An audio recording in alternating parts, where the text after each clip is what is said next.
the 10th of June, 2026, Wednesday morning.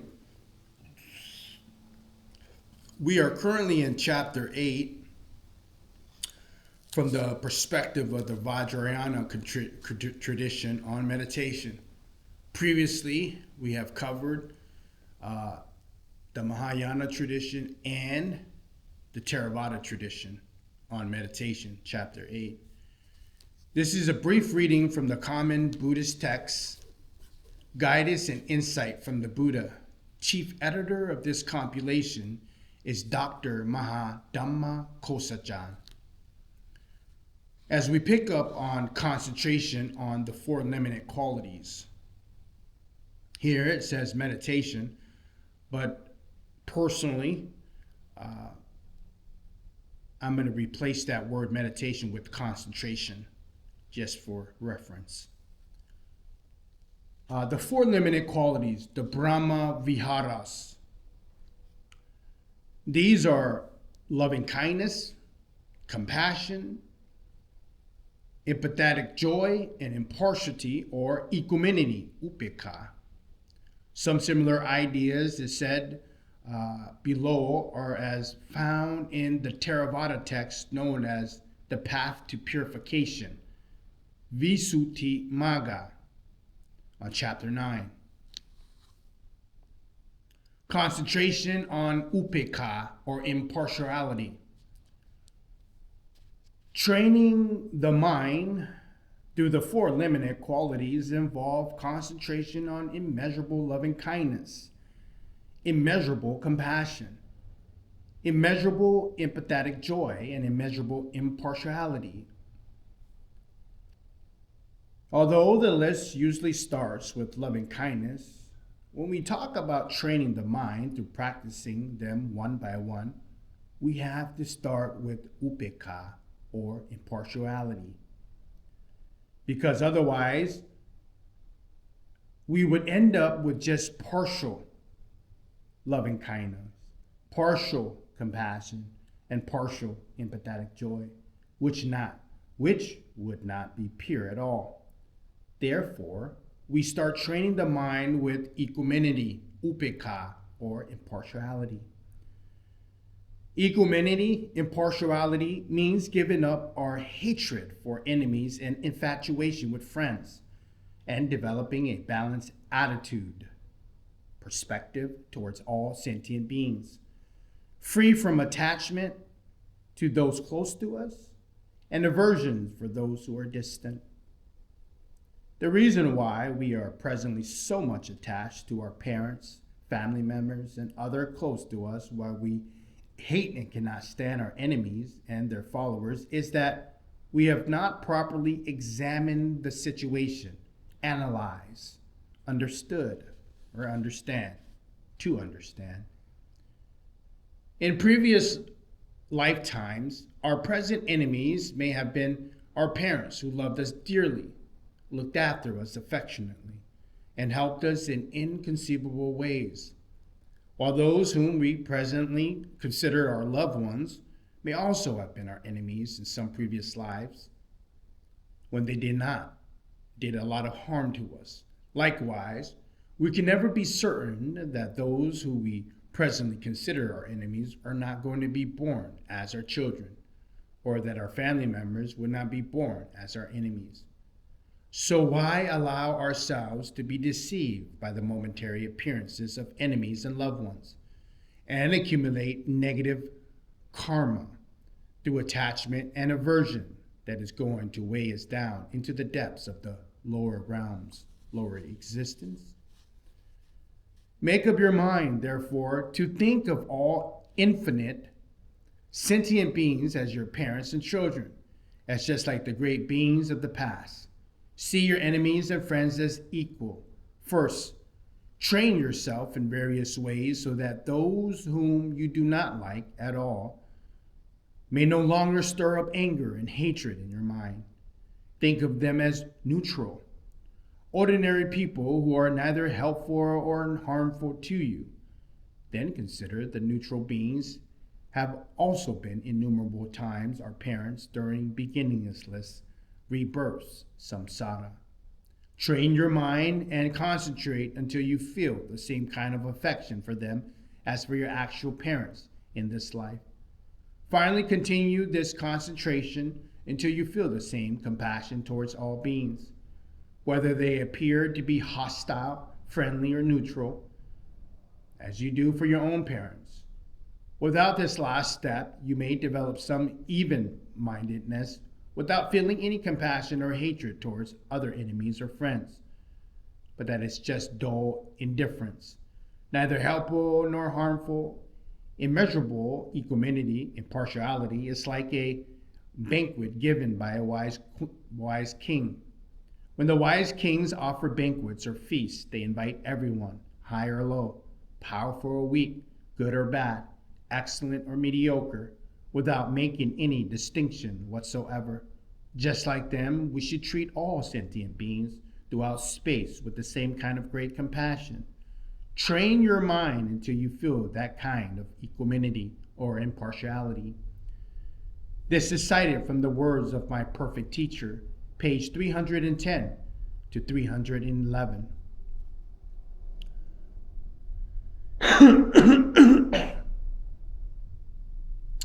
Concentration on metta, loving kindness. Through concentrating on limitless equanimity and partiality as described above, you come to regard all beings of the three realms with the same great loving kindness, metta. Think of them as parents do as their small children. When they look after them, they do not care about their children's ingratitude or their own hardships, but endure physical, verbal, and mentally to make their children feel happy, comfortable, and secure. That is how we should endeavor through our body, through our speech, and through our mind to make all sentient beings feel good and happy in various ways, both in this lifetime and the future ones. All those sentient beings seek their own happiness and satisfaction. One of them wants to feel unhappy and miserable, yet not knowing that happiness can only be attained by wholesome action. They revel in the 10 wholesome actions, thus being engaged in just the opposite of what they wish for, even though they just wanted happiness. They experience only suffering. Concentrate again and again on that thought. How nice would it be if all sentient beings were just as happy and fortunate as they wish to be? Concentrate until eventually you wish all sentient beings to be just as happy as you want to be. Accordingly, you should perform what the sutras call physical, verbal, and mental acts of metta, loving kindness. Whatever you say or do, you should not cause any harm to other beings. Always be loving and kind to them, as engaging in the conduct for awakening puts it. Even as my eyes look upon sentient beings, may they behold them in an honest and loving way. Physically, whatever they do should be gentle and pleasing, not doing others any harm, but intent on helping them. Verbally, whatever they say be true and pleasant, without disrespecting, disdaining, or insulting others. Mentally, you should want others benefit from the bottom of your heart, only wishing them happiness without expecting anything in return or trying to impress others by your pleasant speech, behavior, to make them think that you are a person on the perfection of your pati-means. Pray again and again in these words. May I, in all my births, life after life, not hurt even a single hair of another sentient being, but always act for their benefit. Specifically, whatever support you can give physically, verbally, or mentally to your parents, or to those with sustained illness, has inconceivable benefits. The noble Lord Astishta has said that showing loving kindness to visitors from afar The chronically ill or the decrepit parents are similar to concentration on emptiness with the core of compassion, karuna. Immeasurable loving kindness, metta, is said to be like the mother bird bringing up her chicks. First, she makes a soft and comfortable nest for them. Then she covers them with her wings to keep them warm, doing everything very gently. She takes care of her chicks until they can fly. This is how we should learn to show loving kindness to all sentient beings from the three realms through our body, speech, and mind. This is cited from the words of my perfect teacher, page 315 to 321. Concentration on compassion, karuna. The concentration on karuna, compassion, consists of thinking about sentient beings being suffering from intense pain and wishing them to be free from that painful situation. Imagine a sentient being tormented by severe pain, such as someone thrown into the dark prison awaiting execution or an animal in the slaughterhouse just about to be butchered to death. Then think about them as someone you love, your mother or child. When you look upon that being, the dungeon prisoner being led to the scaffold or the lamb being grabbed and tied by the butcher, do not think about them as someone else. Try to put yourself in the place of that suffering being out there, thinking, what would I do if that were me? Consider this. What can I do now? There is nowhere to run, nowhere to hide, no refuge and no protection. I cannot escape. I cannot fly away. I cannot resist by force. I am going to part from the whole world of this life in this very moment. At last, I must leave behind even this cherished body of mine, set out on the road leading to the next life. How terrible. Train your mind by taking your suffering upon yourself in this way. Then again, when you look at the lamb being led to the slaughter, do not think of it as is a lamb, but instead imagine strongly that it is your own old mother who is being treated this way. If it was my old mother, what would I do? If somebody were to kill my innocent old mother like that, what should I do? What terrible anguish my poor mother must be going through. Try to take upon your own heart the pain that she must feel.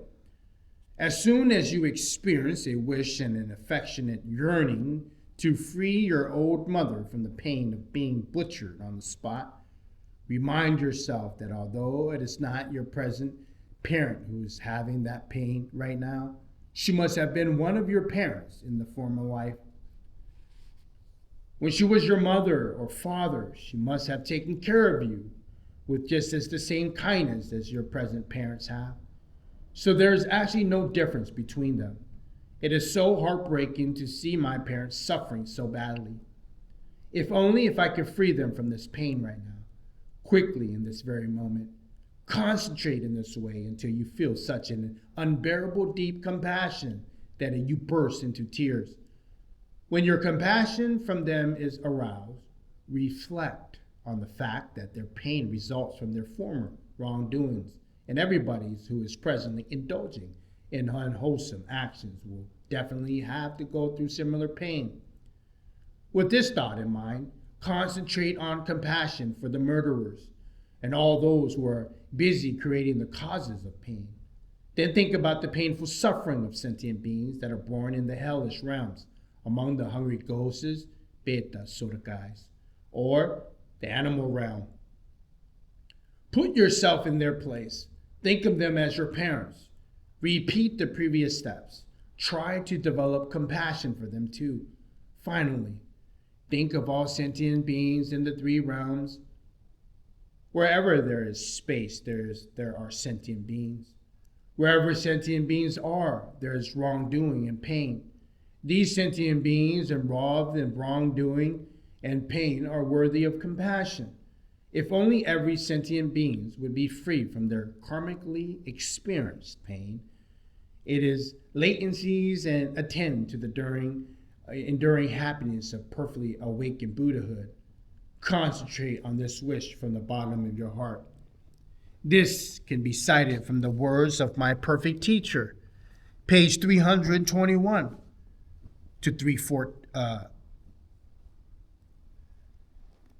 414. Concentrate on empathetic joy. This passage is the cultivation of joy at the happiness, success, and good qualities of others.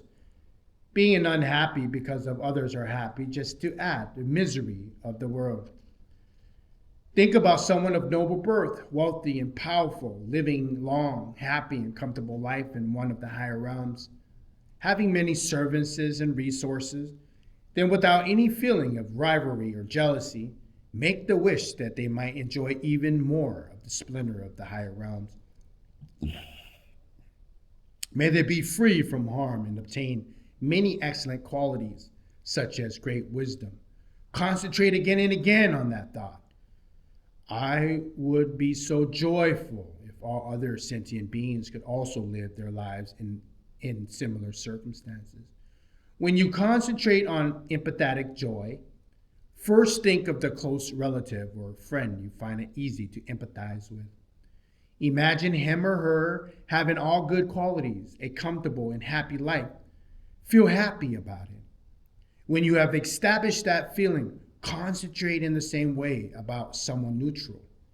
Then think about your enemy who have harmed you, especially those whom you feel jealous or uprooting, or negative mentality of envying others' excellent possessions. Develop a particular joy about every aspect of their well-being. Finally, rest your mind in the non-conceptual state. Since empathetic joy is an attitude free from jealousy, you must train your mind in various ways to try everything in order to prevent the negative attitude from taking you over. In particular, princes of the Buddha, every single person or on the perfection of their paramis who have made up their minds to benefit sentient beings are supposed to try to establish all of them in the enduring happiness of Buddhahood and in the temporary well-being of the divine and human realms. So how could they be displeased when sentient beings attain a little bit of karmic benefit or wealth through the power of their own actions? If your mind is contaminated by jealousy, you cannot see any good qualities in others and cannot have even a morsel of faith. If you do not have faith, you will be immune to compassion and the blessing of the Buddhas. Constantly dwelling on feelings of jealousy, competitiveness, neither being any profit to you nor any harm to the other person. It leads to a pointless accretion of wrongdoings. So you had better get rid of the negative attitude. At all times, cultivate empathetic joy in the good qualities, such as the good family, appearance, wealth, learning of others and of their favorable conditions. Concentrate sincerely in the following way. How happy I am that this person has this great quality or wealth. If only he could have even more abundant power, wealth, learning, or other great qualities. May he always have everything he wants. Concentrate on the four limitless qualities will inevitably lead to the emergence of an authentic experience of the awakening mind, illumination. Therefore, cultivate them by all means until you have that experience. To sum it all up, the meaning of the four limitless qualities, the Brahma Viharas, so that it is easy to understand, it can be summarized as good intention. So you should really just learn to demonstrate good intention in all times, or at all times, in all circumstances. This is cited from the words of my perfect teacher, page 343 to 347. We will stop there today as we pick up on the next one on the four mindfulness. Chapter 8 on meditation from the perspective of the Vajrayana tradition. A brief reading from the common Buddhist text, guidance and insight from the Buddha.